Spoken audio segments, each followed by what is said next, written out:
High friends, welcome back to my channel. तर आज आपण सांबरची रेसिपी बघणार आहोत। खूप जण ट्राय करतात, खूप वेगवेगळ्या पद्धतीने करतात।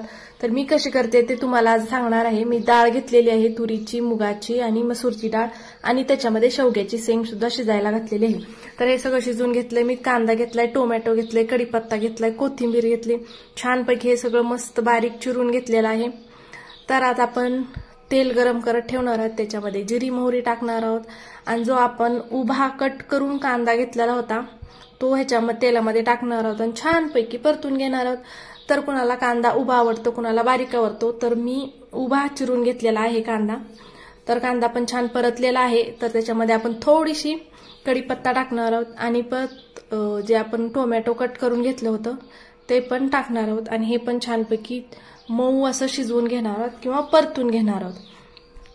तर ह्याच्यामध्ये आपण कुठकुठले मसाले घालणार आहोत, चल तर बघूया। तर मी पहिल्यांदा इथं मीठ घातलेलं आहे, चवीनुसार मीठ घालायचं। नंतर आपण थोडीशी एक अर्धा चमचा हळद घालणार आहोत, थोडासा आपण लाल मिरची पावडर घालणार आहोत, थोडीशी गरम मसाला घालणार आहोत, धने पावडर घालणार आहोत थोडीशी, आणि आपला जो मेन इन्ग्रेडियंट आहे तो म्हणजे सांबर मसाला। तर आपण सांबर मसाला 2-3 चमचे काय तुमच्या पद्धतीने टाकू शकता। तुम्हाला किती क्वांटिटी हवी आहे सांबरची याच्यावरून तुम्ही घालू शकता। तर हे सगळे मिक्स करून छानपैकी परतून घ्यायचे आहेत आपल्याला मसाले। छानपैकी याला तेल सुटतं, आणि आपण ह्याच्यामध्ये भरपूर अशी कोथिंबीर सुद्धा घालणार आहोत।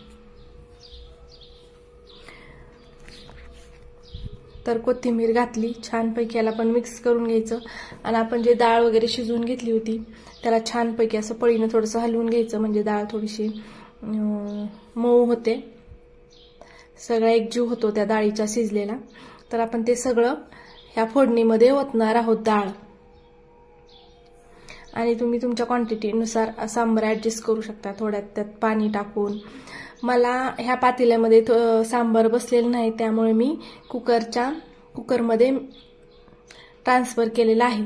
तर बघा, हे असं मस्तपैकी सांबर आहे। तुम्ही सुद्धा नक्की ट्राय करू शकता, आणि तुम्ही कुठल्या पद्धतीने करता आणि सांबरमध्ये काय काय घालता हे सुद्धा सांगू शकता।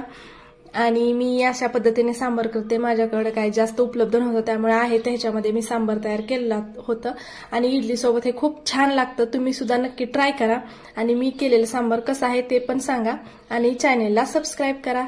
बाय।